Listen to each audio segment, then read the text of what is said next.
Solo cuando el túnel está en la más absoluta oscuridad es cuando puede volver otra vez la luz.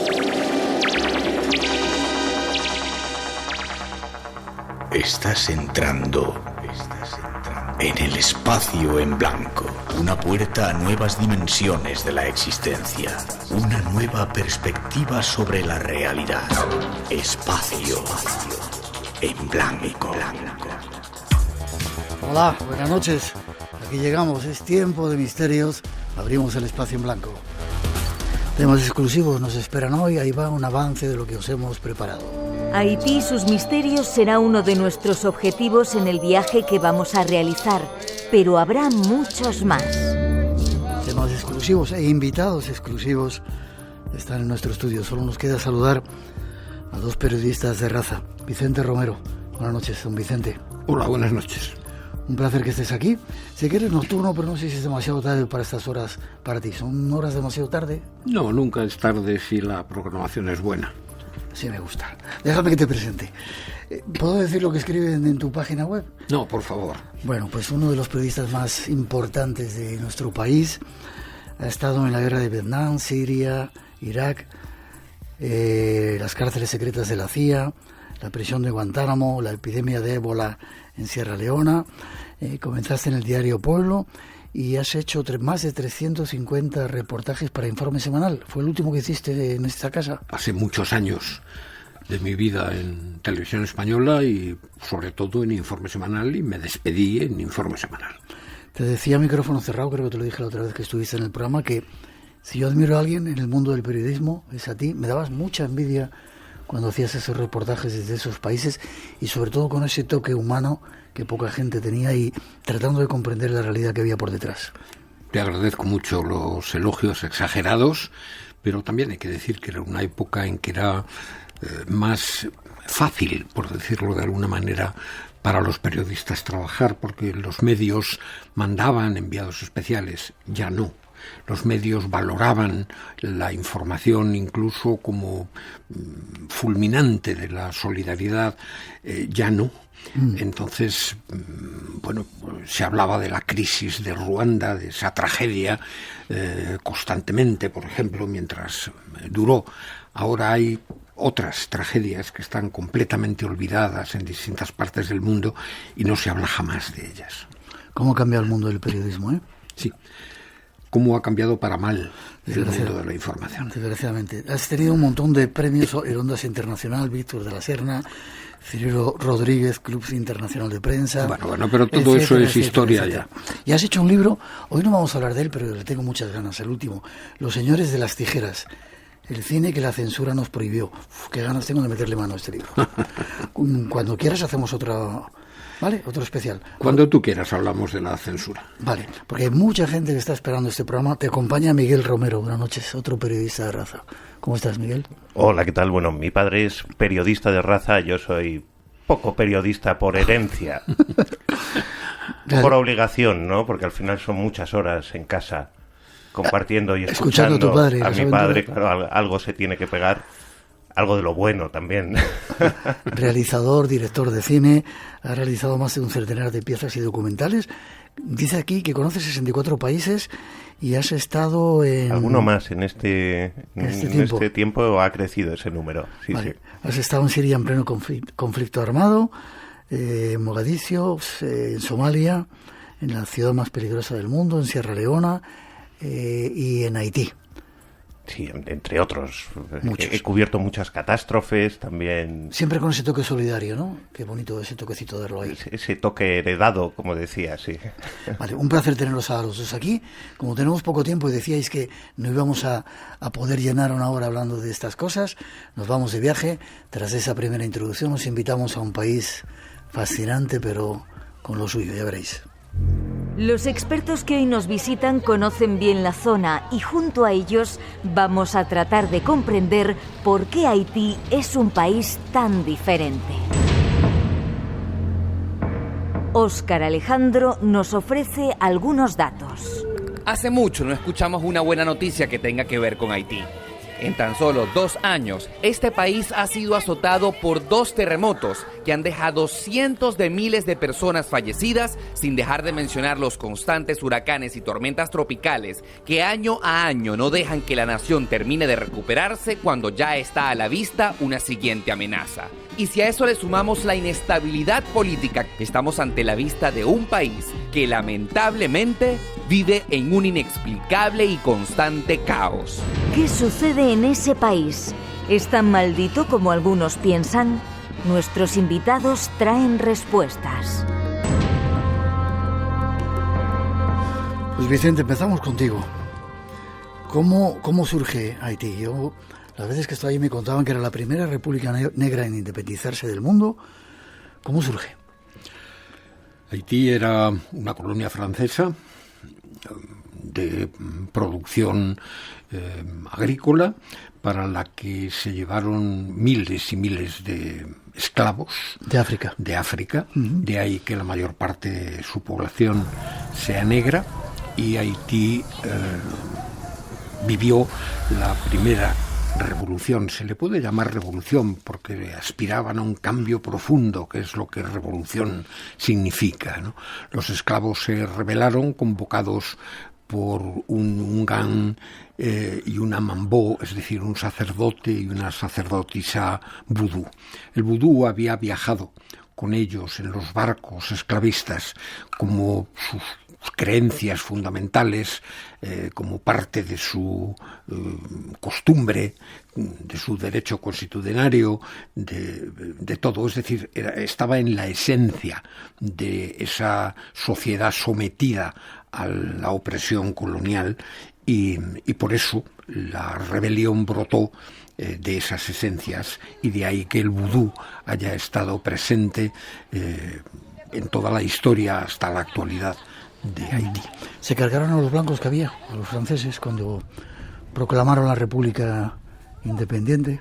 Se cargaron a los opresores, que eran de color blanco, pero no por ser blancos, sino por ser esclavistas y por cometer el mayor atropello que el ser humano puede soportar, que es ese, ser posesión, ser una cosa al servicio de otro, ¿no? Entonces, bueno, una rebelión sangrienta, infinitamente menos sangrienta que lo que la propia esclavitud era. ¿Dónde comenzó la revolución? ¿En qué lugar de la isla? La revolución prendió en todas las plantaciones de la isla. Lo de menos es que fueran las famosas cataratas, perdóname, no recuerdo el nombre, pero prendió en toda la isla, prendió en las plantaciones, porque las condiciones de vida, si a eso se le podía llamar vida, eran igual de pésimas en todas las plantaciones, ¿no? Y fue pues un estallido social que los franceses trataron de reprimir también con tropas y con extrema violencia, pero que acabó triunfando y convirtiendo a Haití en el primer estado independiente de América Latina. Lo que pasa es que eso tuvo un coste económico terrible, porque los franceses, para reconocer esa independencia, acabaron imponiendo una especie de indemnización que quedó como una deuda externa que lastró al país, y al mismo tiempo el país pues carecía de estructuras y todo su comercio exterior seguía en manos francesas, etcétera. Por tanto, la herencia de Haití es una de las culpas históricas del colonialismo francés mayores. Vale. ¿Y qué hay de cierto? Yo cuando estaba allí me contaban que Haití era el único país del mundo que estaba consagrado al diablo. ¿Es cierto esto o es leyenda? Bueno, hay esa leyenda de que, es una leyenda católica. Los católicos han querido ver el diablo en el vudú, y por otra parte pues era hacer de esa religión rival, llegada de África y llegada en el interior de cada uno de los esclavos, el enemigo perfecto, el diablo. Lo cierto es que Haití ha estado y sigue consagrada y poseída por el diablo, pero no por el diablo que dicen los católicos con cuernos y rabo, sino por el diablo realmente existente, que es la pobreza, el atraso, la ignorancia, la dependencia.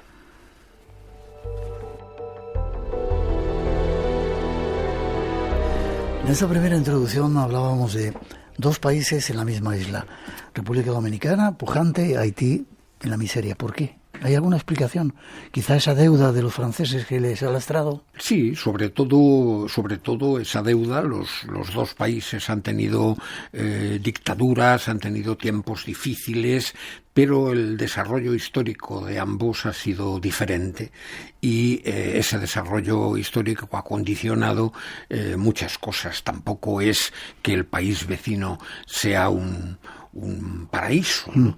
Pero bueno, por lo menos se beneficia de un turismo, de una relación comercial con Estados Unidos, etcétera, que hace que sea un país mucho más habitable al que huyen los haitianos, y de hecho hay una gran población de haitianos que está viviendo en la pobreza allí, al otro lado de su propia frontera. Y eso de que dicen que es un país que está maldito, terremotos. El terremoto fue tremendo. Yo creo que estuviste después del terremoto. Sí. Bueno, también podría estar maldito México, que tuvo un terremoto tremendo, o Chile, con sus terremotos últimos y históricamente frecuentes, o Argelia, aquí, a nuestra espalda, al otro lado del Mediterráneo, en cuyo terremoto también me tocó estar, etcétera. Yo no creo que los terremotos sean cosas del demonio, son fenómenos telúricos de nuestro planeta, pero efectivamente cuando existe la leyenda de que el país está maldito, de que el país está consagrado al demonio, etcétera, pues todo lo que pasa acaba diciéndose eso, ¿no? Del mismo modo que cuando se produjo el terremoto, la mayor parte de los hoteles modernos sufrieron daños por esa violencia del terremoto, y sin embargo hubo un hotel, el Olofsson, que no sufrió prácticamente ningún daño, y se decía que porque es un hotel, es cierto, consagrado al vudú, y cuyo propietario canadiense es un Gan Vudú. La verdad es que resistió mucho mejor porque es muy antiguo y está construido de madera. La madera resiste mucho mejor que el cemento a los terremotos. Te saluda José Vicente desde Noruega, Roberto Pérez desde Zacatecas, en México, Sandra y Rodrigo también en Guanajuato, Andrés desde Nueva York. Nos están escuchando en muchos sitios. Sin embargo, Haití no ha sido, yo eso no lo sabía, me lo comentaba también Miguel y me lo comentabas tú, en los años 20 era un lugar donde iban los más adinerados de Hollywood. ¿Quieres contestar tú, Miguel, a eso? Sí, bueno, en los años 20 y 30 y 40 era un lugar de vacaciones a los que iban las grandes estrellas de Hollywood a pasar temporadas. De hecho, en ese hotel Olofsson, la principal habitación es la suite de John Barrymore. Sí, Miguel está tomando fotografías, haciendo cosas, moviéndose por el estudio. Ahora nos cuenta. Yo estoy escuchando a los maestros. Ya de paso, pues vengo a grabar, pero estoy escuchando pues a estos dos grandes genios, ¿no? Ya. Yo he tenido la suerte ¿Cómo les hace la pelota, No, es verdad, esto no es peloteo, es sinceridad. Yo soy una persona que cuando no tiene nada bueno que decir se calla directamente. Bien, pero es lo que he aprendido después de estar en paro un tiempo, ¿sabes? La cosa es que tú presentabas un programa Buscamundos y el primer capítulo se hizo en Haití, ¿vale? Sí. Dime primero... Incluso, perdóname, se hizo un programa de Radio Nacional de España, el de las mañanas. Se hizo desde Haití porque Radio Nacional fue... semana. Sí, aprovechando que nuestra visita. Exacto, sí. Exacto. Un despliegue asombroso. Bueno, yo mi vivencia de Haití, más allá de todos los datos y de esa historia fascinante y truculenta que ha marcado el carácter del pueblo, son mis vivencias personales, ¿no? El pisar el terreno. Yo creo que la gente no entiende que son ciudades donde por la noche la oscuridad reina, hay muy pocas farolas, muy poca luz, son ambientes, no voy a decir hostiles, pero sí siniestros y que empujan un poco a la desconfianza, ¿no? Pues poca gente se atreve a salir a dar un paseo por la noche en Puerto Príncipe, ¿no? Cosa que nosotros pues solemos hacer, y lo cierto es que no hemos tenido mayores problemas. La cámara llama la atención, pero allí y aquí. Entonces, en ese sentido, mi experiencia ha sido más humana, y dentro de ese contexto de ese país, de esas ciudades oscuras, con estas tradiciones que a nosotros nos resultan muy alejadas, pero que una vez que las conoces te das cuenta que forman parte de la vida de esos pueblos, que son una forma de entender la realidad, de seguir adelante, y que muchas veces se sienten ofendidos por cómo nosotros mismos catalogamos su forma de vivir. Vamos a hablar hoy de alguna de ellas, pero no me has dicho la gente que iba en los años 20, 30. ¿Decías músicos también? Pues han ido diferentes estrellas, que muchas pues se han alojado en el Hotel Olofsson, del que hablaba Vicente, por cierto un hotel fantástico, maravilloso, donde el propio dueño es un sacerdote vudú, y ahí pues se han alojado estrellas de rock, muchas estrellas pues con cierto carácter siniestro, ¿no? Buscando a lo mejor experimentar pues otras realidades que están a su alcance, y pues, a mí yo me quedé por ejemplo en la habitación de Jean-Claude Van Damme, ¿no? Que no tiene mucho glamour hablando de misterio, pero a mí me hizo gracia porque es uno de mis grandes ídolos de acción, tengo que reconocer. Pero es un hotel en el que además hay sesiones de música todas las semanas, de una banda dirigida por el propietario del hotel, con un estilo muy peculiar. Sí, donde reinan y son protagonistas los tambores, donde ese tipo de música pues te empuja a entrar en trance, ¿no? Todos esos ritmos tan salvajes que te aceleran el corazón, que te hacen dejarte ir, y el movimiento del cuerpo empieza a formar parte pues de tu ente, ¿no? Y al final toda esa música, todo ese misterio ha compuesto este hotel que atrajo a tanta gente, entre otras cosas porque también cuando entras por la puerta te recibe la figura enorme del barón Samedi, que es el Loa de los muertos, ¿no? Hoy vamos a hablar un poquito de ellos. 12:27, 1:27 en las Islas Canarias. Primeros datos. Hay más que queremos contaros de ese mundo del vudú y de los zombies esta noche.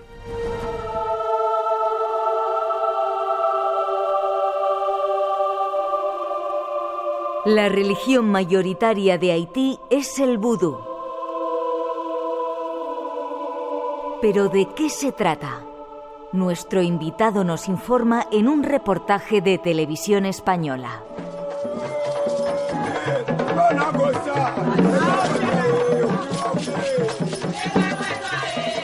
Presente en todos los órdenes de la vida y de la historia de Haití, el vudú es mucho más que un conjunto de creencias espiritistas llegadas de África con los esclavos y de siniestras leyendas populares tan mistificadas por el cine de Hollywood como la de los zombies o muertos vivientes.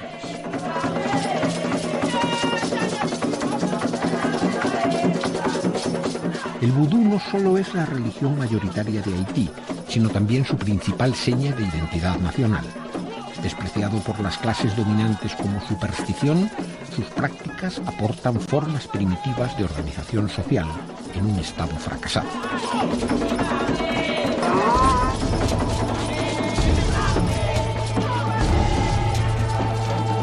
Conozcamos algo más de esta religión. Una religión que no tiene nada que ver, Miguel, con la magia y con eso que ha popularizado Estados Unidos en las películas, ¿no? Estados Unidos, Hollywood le ha hecho un flaco favor a este país, entre otras cosas por connotaciones políticas, de intereses dentro de ese territorio, y al final han intentado demonizar esta cultura del vudú, que para que la gente lo entienda es a lo que se agarra la gente más sencilla y que no tiene nada en la vida en estos países, y que gracias a estas creencias encuentra una forma de salir adelante. Max Beauvoir, el ungán predilecto del vudú en Haití, nos comentaba el dolor que eso suponía para la población, porque para ellos el cristianismo era un ejemplo, que era un barco lleno de esclavos, y el cristianismo es quien guía ese barco hacia un destino, y el vudú son los que van escondidos, amarrados en la bodega. Ya. Hay una cosa que nosotros vemos el vudú como una serie de prácticas extrañas, de danzas rituales, de magias, de espíritus del mar, el espíritu del aire, etcétera. Tendríamos que ver qué piensan esas gentes traídas de África de una religión como la nuestra, cuando les dicen que Dios es uno y tres a la vez.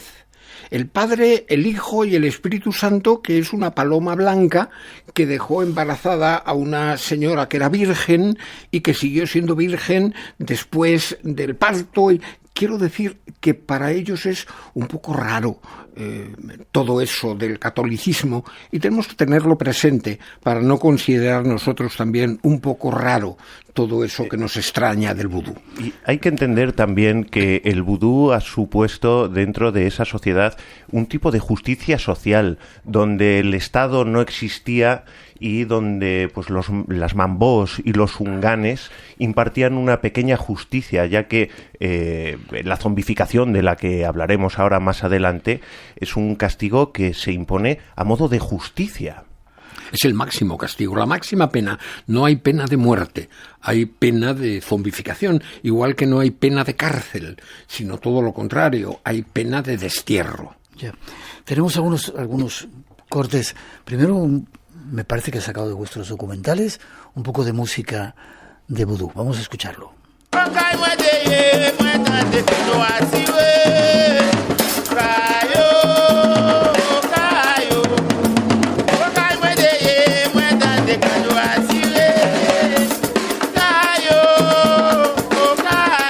Yo recuerdo que cuando escuchaba esta música te metes enseguida en la ceremonia.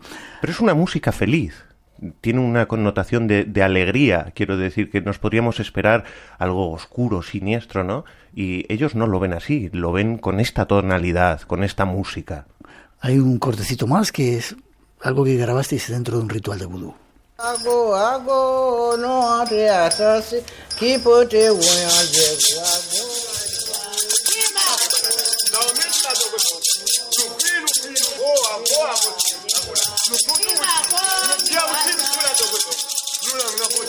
Evidentemente, Vicente, cuando uno escucha esto y está allí, dices qué cosa tan rara, pero habría que ver lo que ellos ven desde su punto de vista de lo que nosotros hacemos. Claro. Tuviste la ocasión de conocer a Max Beauvoir, que era uno de los sacerdotes más importantes del vudú, ¿verdad?, de la religión. Sí, yo la primera vez que fui trabajando en el diario Pueblo a Haití, no fui por el vudú, fui por la política. Y conocí a una estudiante de sociología que estaba haciendo trabajo sobre el vudú, haitiana, y ella me recomendó que fuera a ver a un ungán. ¿Sacerdotes? Sí, un sacerdote vudú, porque me dijo, se trata de un hombre que habla 5 idiomas perfectamente, que es licenciado en bioquímica por el City College de Nueva York, que tiene también una licenciatura en la Sorbona en París. Es decir, es un hombre de una gran cultura. Y creo que es una licenciatura en física y química, cosa que también tiene mucho que ver con el vudú. Sí, evidentemente, y cuyo abuelo era un prestigioso sacerdote vudú que le pidió en su lecho de muerte que él se dedicara al vudú, ¿no? Entonces era un ungán más Él me puso sobre la pista de un Ungan que había muerto, que había liberado a 200 zombies, me puso las grabaciones de sonido, me invitó a una ceremonia vudú que fue la primera que vi por la noche a la orilla del mar, con hogueras, etcétera, ¿no? Y después mantuve el contacto con Max a lo largo de los años, las siguientes veces que fui a Haití, ¿no? Y Max acabó informatizando la estructura desperdigada por toda la isla del vudú y se convirtió un poco en el papa, en el Ungan de referencia, en el más importante de la isla, ¿no? Y bueno, pues hemos tenido, Miguel y yo, la fortuna de poder hablar largamente con él y de que él fuera quien nos explicara muchos de esos misterios y nos ayudara a entenderlos. Tenemos las palabras de Max Beauvoir diciendo lo que es el vudú. Lo escuchamos. Muchas gracias por recibirnos. Con mucho gusto. El vudú es muy importante aquí en Haití. La religión vudú es la alma del pueblo haitiano. El pueblo haitiano fue hecho con el vudú. Es por eso que vudú es Haití. Y cuando uno dice Haití, uno dice vudú. Qué curioso verlo así, porque la idea que tienes cuando vas allí y no tienes a alguien que te dé ideas tan precisas, sacas un... Mira, quien tenga la curiosidad por ampliar un poco este fragmento de la entrevista de Miguel con Max Beauvoir, puede buscarlo en la web de Radio Televisión Española, poniendo Buscamundos, primera temporada, Haití. Y allí pues puede ver todo este documento, verlo y oírlo más extensamente. Yo me quedé con de esas cosas que te ofrecen y por cuestiones de tiempo pues son inviables, pero Max me contó la historia reciente de que había ahí un alemán que había pasado 3 meses en coma inducido y que había despertado hablando diferentes idiomas. ¿Qué me dices? Y él me ofreció la posibilidad de que si quería quedarme se podía hacer algo no tan extenso en el tiempo como el caso de este alemán, que es que, repito, fueron 3 meses de coma inducido. Quiero decir, una vez que te levantas de eso necesitas rehabilitación. Pero me ofreció la posibilidad de experimentar... ¿Ese coma también a ti? Sí, y evidentemente pues no tenía tiempo, estábamos trabajando y nos volvimos, pero es una de esas cosas que se me han quedado grabadas en la mente diciendo, tendría que haberlo hecho. Mira que me han dicho... pues desde Cruz Roja Española, Tony Bruel nos llamó y nos dijo, nadie quiere ir a cubrir en Sierra Leona toda la tragedia que está ocurriendo con el ébola. ¿Queréis ir vosotros? Y yo dije, tengo que ir, porque si no me va a perseguir durante el resto de mi vida el no haberme enfrentado a esa situación. Y esta, como te digo, de Max, se me ha quedado en el tintero. Vale, pero ¿cómo perdóname, pero es que la primera vez que yo fui a Haití, había 3 europeos en ese mismo proceso para graduarse, por así decirlo, en sacerdotes vudú y poder después practicar ese culto en Europa. Quiero decir que no era una cosa excepcional, es un método que se seguía, supongo que se sigue habitualmente. Desgraciadamente Max Beauvoir ha muerto. Y ya no tenemos ese interlocutor al que poder preguntarle. ¿Cómo inducido? ¿Cómo lo hacían? Brevemente, que quiero escuchar todavía más. Bueno, eso es un secretismo absoluto. Vale, quiero decir, Max nos contó muchas cosas, nos dejó ver muchas otras, pero desafortunadamente, si queríamos indagar en un tema así, pues tendríamos que habernos quedado. Vale. Mucha gente aquí en nuestro mundo piensa que vudú tiene que ver con magia negra. Vicente, ¿tiene algo que ver? Y con esas muñequitas que creo que más Beauvoir... Yo creo que una religión cualquiera tiene siempre algo de componente mágico, ¿no? Bueno, existen los Bokor.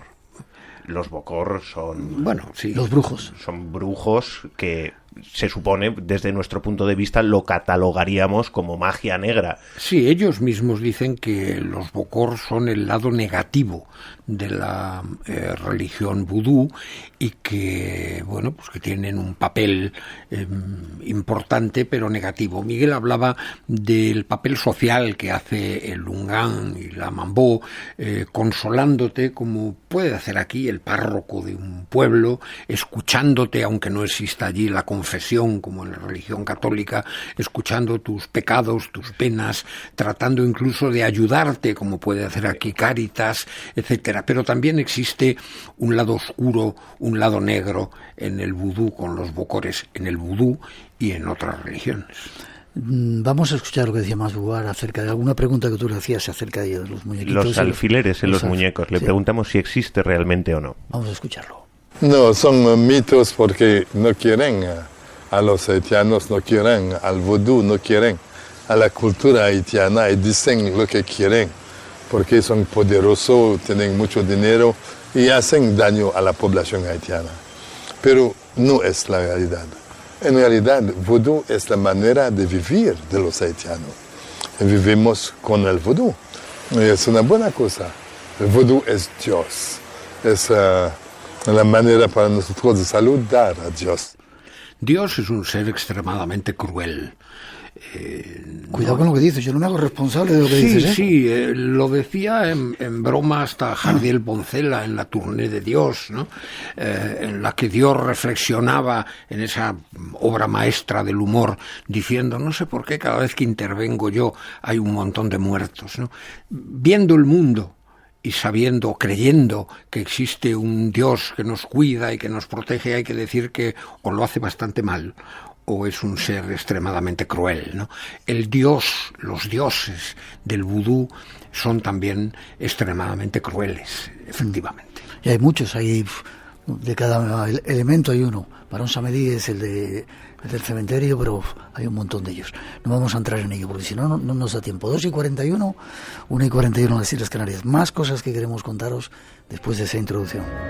¿Los zombies son reales o es tan solo una leyenda propiciada por el cine? ¿Son reales los zombies? Te vamos a preguntar. Luego... Nos responde. Ay, perdón, que estaba todavía nuestro invitado, nos tiene que responder. ¿Son reales? Luego vas a contar un caso que tú conociste en primera persona y que tu hijo Miguel acabó rematando de una zombie. Sí. ¿Pero existen los zombies o es una cuestión de...? Para una persona agnóstica y absolutamente escéptica y descreída como yo, parece duro decirlo de una forma tan rotunda. Sí, los zombies existen. Otra cosa es que no son los zombies que nos ha enseñado Hollywood, esos muertos vivientes, etcétera, ¿no? Pero yo he conocido varios,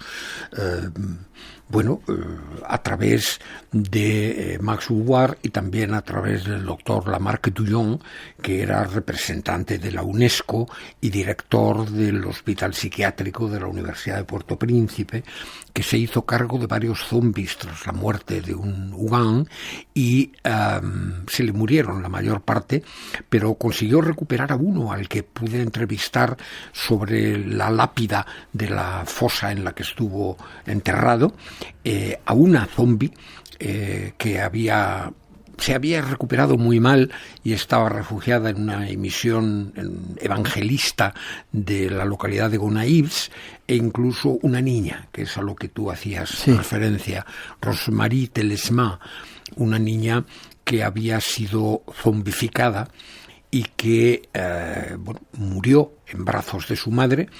La llevaron al depósito de cadáveres de Gonaïves, estuvo en el depósito de cadáveres como una semana porque no tenían dinero para enterrarla.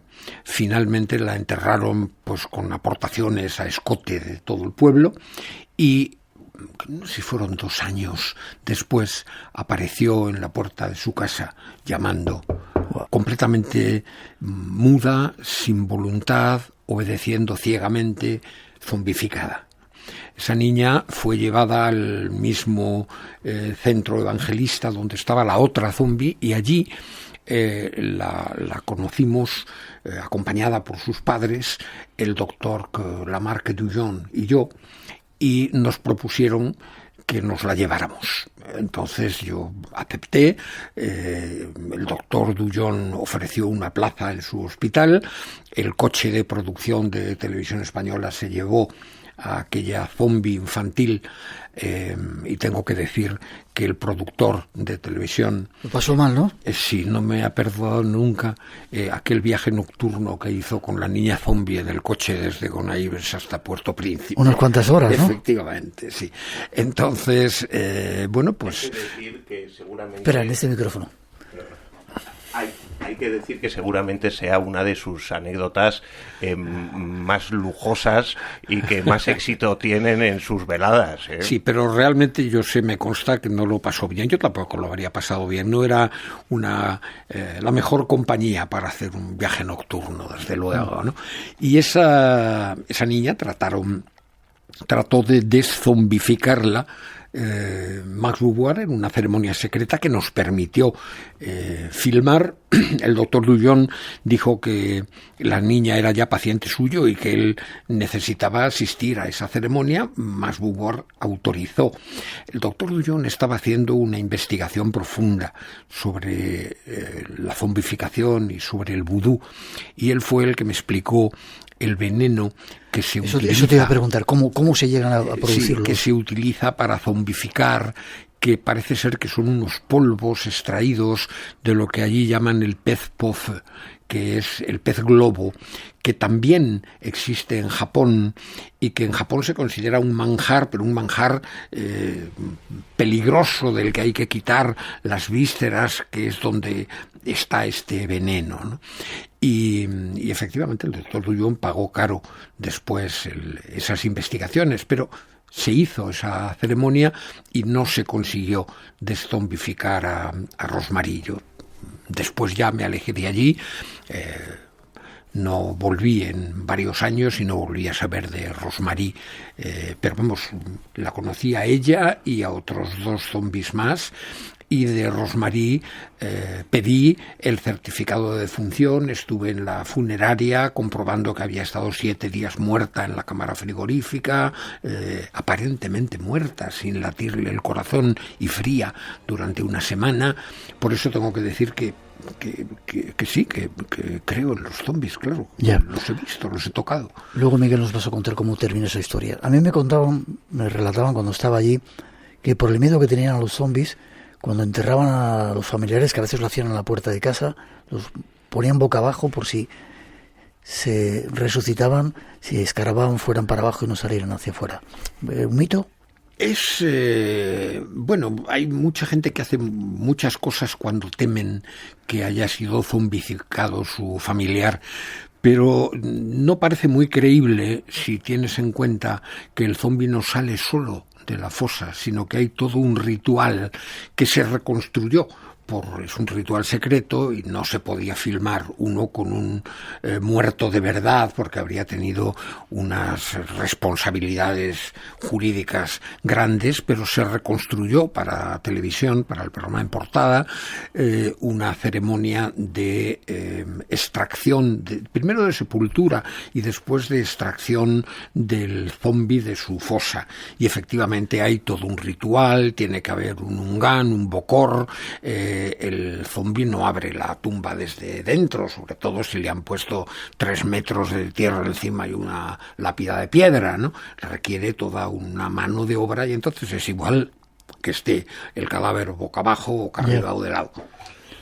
Según me contaban a mí, el bokor le pone el polvo, muere, lo entierran y luego va ese propio bokor, le llaman por su nombre y lo saca de la tumba y es cuando lo convierte en un zombi. Sí, lo que no sabemos es de qué forma consigue revivirlo, ¿no? De hecho, la NASA y incluso el Pentágono también estuvieron investigando durante los años 80, 70 y 80 qué clase de veneno era ese, porque pensaban que si se podía inducir un estado cataléptico, pues podía ser muy útil a la hora, por ejemplo, de mandar a una persona al espacio, el poder tenerla en ese estado cataléptico durante un montón de tiempo y tal.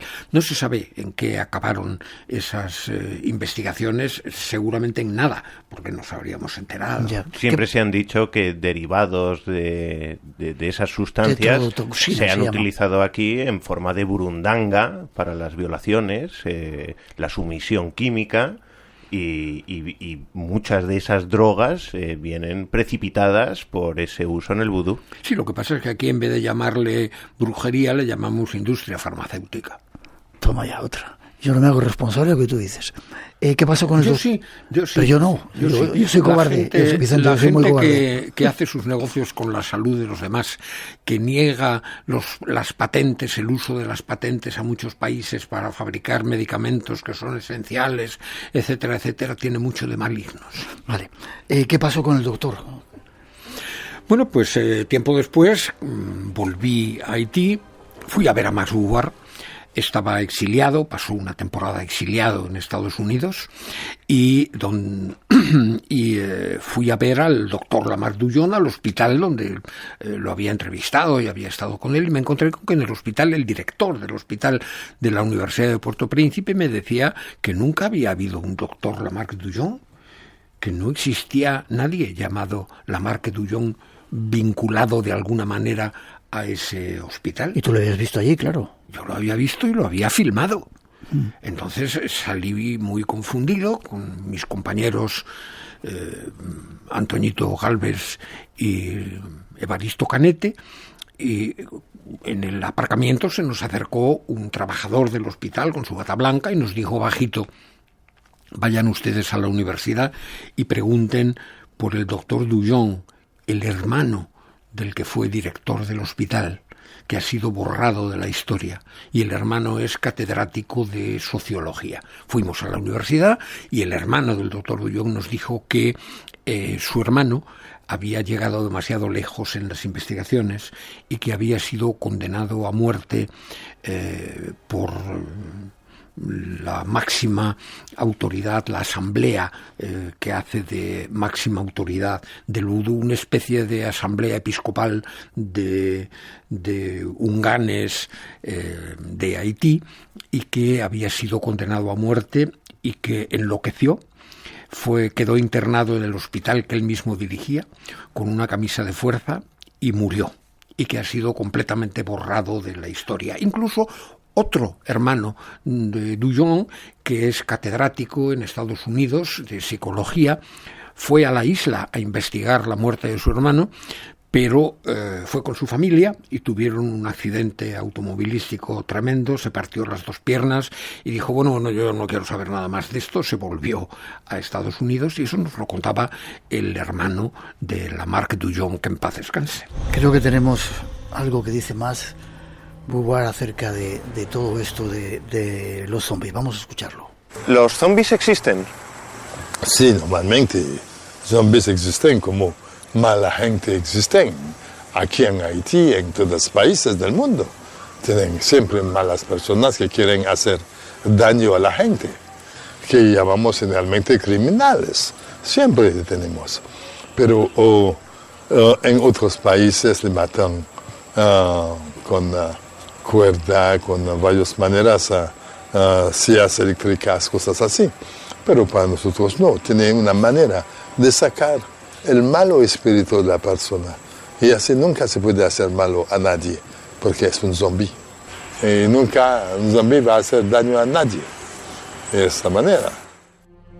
Bueno, habría que preguntarse entonces por qué una niña pequeña podía haber sido un delincuente peligroso. La niña debía saber algo que no debía revelar, debía haber visto, oído algo y hubo que silenciarla, porque además de un instrumento de justicia, es también un instrumento de venganzas personales, de ajuste de cuentas, de instrumento de varias sociedades secretas, vudú, que existen y que emplean a la religión a su servicio, del mismo modo que la Banca del Vaticano, la Logia P2, Jelly, con la religión católica. En la historia de la P2 hay también, no zombies, pero sí muertos, el sacerdote ahorcado en el puente en Italia, etcétera, etcétera. Estamos hablando de todas maneras, aquí es donde entra lo de la magia negra o no, porque a esta chica fue un Bokor quien le provocó ese estado de zombificación. Entonces, quiero decir, asumir que las palabras de Max Beauvoir, por ser el representante del vudú, tienen que ser puras y generalizar que dentro del vudú, según sus palabras, no ocurre nada malo, pues me parece como escuchar a un cura aquí en España y pensar que la religión es perfecta. Vale, no, perfecto. Hay diferentes usos. Nos quedan 2 minutitos, os quedáis un ratito más. ¿Estás bien, Vicente? Sí, sí. Habéis dicho que no llegábamos a las 3 veces, hay mucho más, porque quiero que nos contéis la resolución de ese caso de esa niña y algunas cosas en nuestro tiempo de Guatemala. ¿Los zombies se pueden recuperar? ¿Se podrían recuperar? Bueno, yo he conocido uno, el más famoso de todos ellos, que sí, que no solamente se recuperó, sino que después de recuperarse se casó. Y yo le pregunté a la mujer, ¿pero a usted no le importa haberse casado con un zombi? Y ella me dijo, es que no me había confesado que había sido zombi hasta después de que nos habíamos casado. O sea, que conociste a alguno que se recupera. Sí. Y si alguien quiere verlo, pues lo puede buscar en la web de Televisión Española, en el programa En Portada o en el programa Informe Semanal, la Vudú, la religión de los malditos, o en la web, en YouTube, en un canal que se llama Más que Crónicas, con el título ese de Vudú, la religión de los malditos. Haremos un resumen de todas maneras para nuestro canal de YouTube, La Calavera de Cuarzo. Vale. ¿Viste el polvo zombie? Un minutito nos queda más o menos. ¿Te enseñaron alguna vez el polvo zombie? No, es que eso es un absoluto secreto y no se puede correr el riesgo de que alguien se apodere de una muestra de eso y comercialice con ella. No, para nada. ¿Películas que recomiendes para conocer un poco el mundo del vudú? Decíamos La serpiente y el arco iris. Sí. Y yo creo que históricamente la primera que trató el tema con seriedad fue Yo anduve con un zombi, de Jack Turner. Creo que es del año 38, si no me falla la memoria. Pero si no, ahí está La serpiente y el arco iris, que es más cercana. Sí. Vale. 3 y 6, 2 y 6 en las Islas Canarias, segunda hora del Espacio en Blanco, con más misterios y con invitados súper especiales esta noche, hablando de vudú, de magia y de Haití. Y hay una introducción para tratar de resolver un caso que habíamos dejado pendiente, os lo ofrecemos.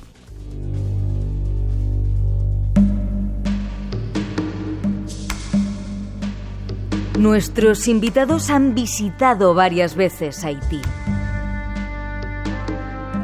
Y en sus viajes descubrieron historias de zombies. 30 años atrás, algunos de los misterios y leyendas del vudú suscitaron el interés de la comunidad científica internacional y se realizaron distintos estudios sobre los ritos y procedimientos de la zombificación. Hace casi un cuarto de siglo, un equipo de Televisión Española estuvimos en Haití haciendo un reportaje sobre los secretos del vudú y ahora hemos tenido la curiosidad de saber qué fue de aquellos supuestos muertos vivientes que entonces conocimos.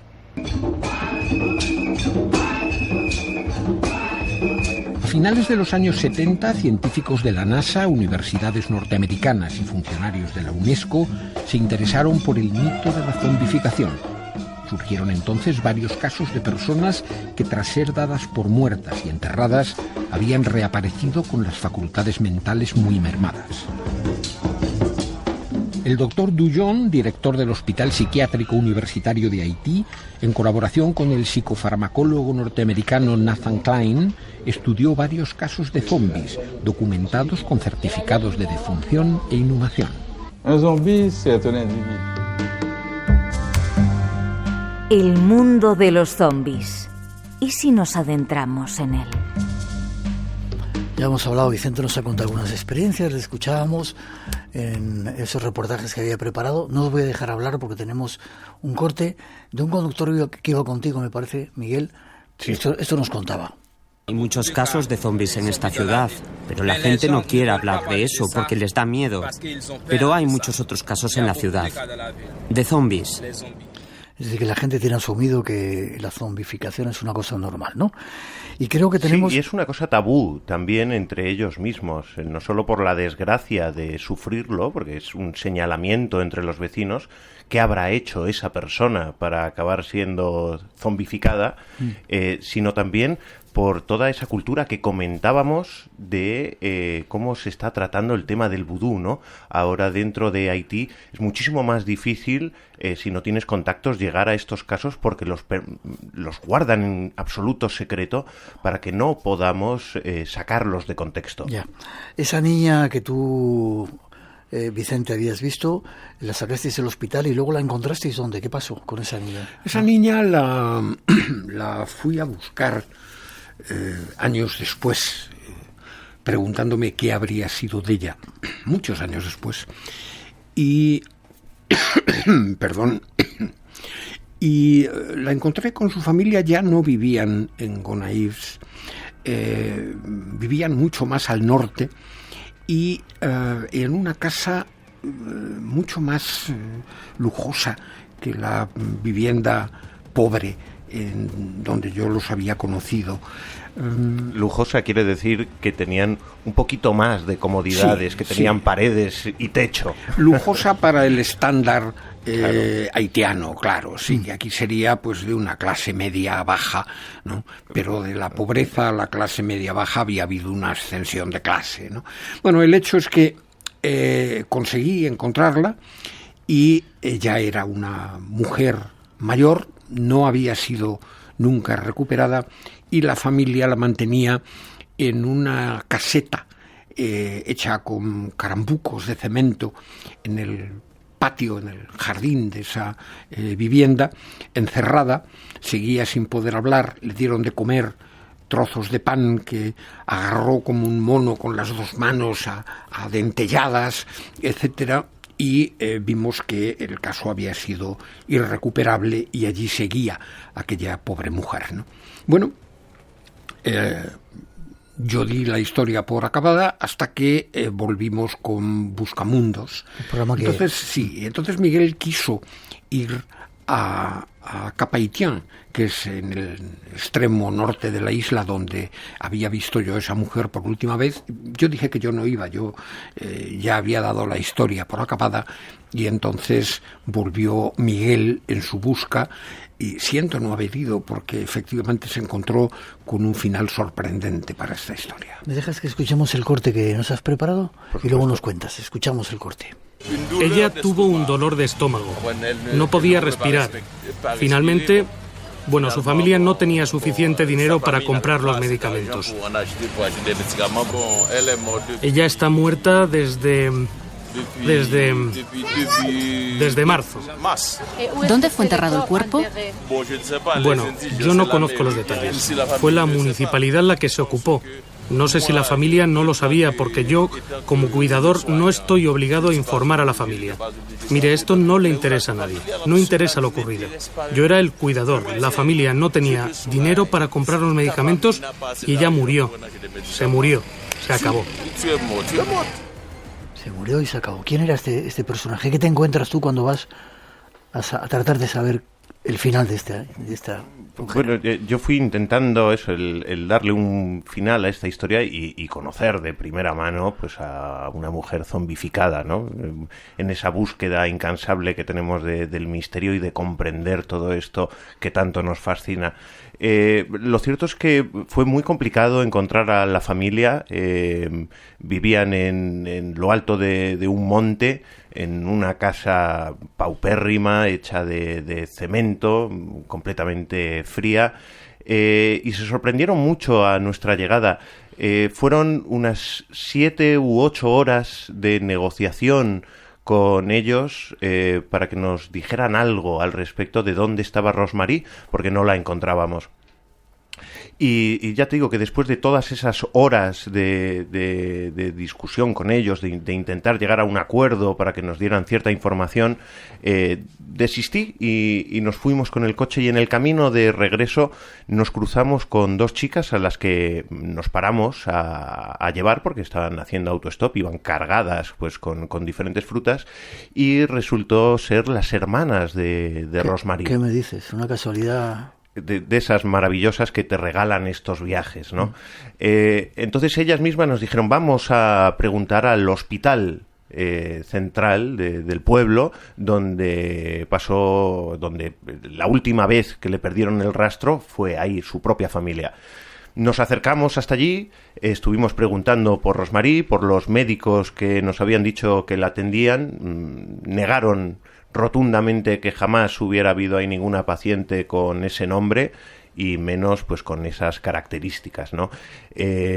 Fueron 2 o 3 horas más de insistir dentro del hospital hasta que vieron que no nos íbamos a marchar sin una respuesta.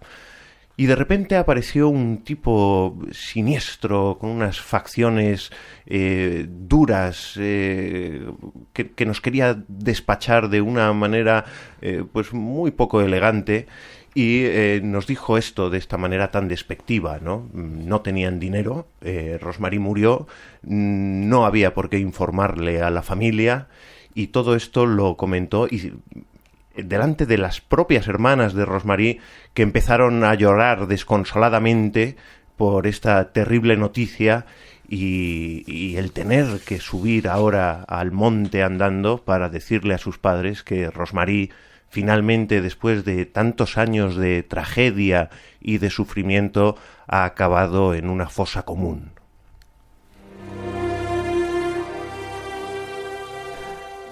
No sé si quieres sacar alguna conclusión, Vicente. La única conclusión es que, como se suele decir, al caso le echaron tierra encima. Nunca mejor dicho. Nunca mejor dicho. Le echaron tierra encima, y eso demuestra que había algo detrás de esa historia y que existe un poder oculto. Bueno, puede que esas sociedades secretas del vudú pueden ser muchas cosas, ¿no? El hecho es que Rosmarie desapareció, y desapareció pocos meses después, poco tiempo después de que en televisión hubiéramos mostrado, en televisión española, dónde estaba ya convertida en mujer adulta, ¿no? Alguien debió verlo y debió pensar que era mejor para sus intereses que aquella mujer desapareciera definitivamente. Curioso estas historias. Lo dejamos ahí, ¿os parece? Hasta que nos invites a la próxima. Vale, Vicente, la próxima yo quiero que vengas a hablar de estos señores de las tijeras. ¿Forma de contacto contigo si quieren saber algo? Que te busquen. El correo electrónico, que es vct, apócope de Vicente, vct.romero@gmail.com. Espero que hayas estado a gusto con nosotros. Encantado. Miguel, forma de contacto contigo en ese, ¿cómo se llama? La calavera de cuarzo, la calavera de cuarzo. Pues tenemos Instagram, la calavera de cuarzo 2024, y animar a todos los oyentes a que se suscriban al canal La Calavera de Cuarzo en YouTube, que empezamos el estreno mañana, además con lo que hemos grabado hoy aquí, con lo cual tus oyentes, Miguel, podrán verte en la intimidad del estudio.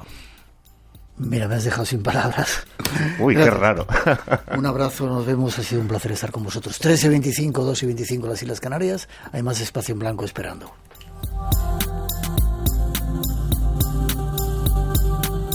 Radio Nacional de España, la que quieres.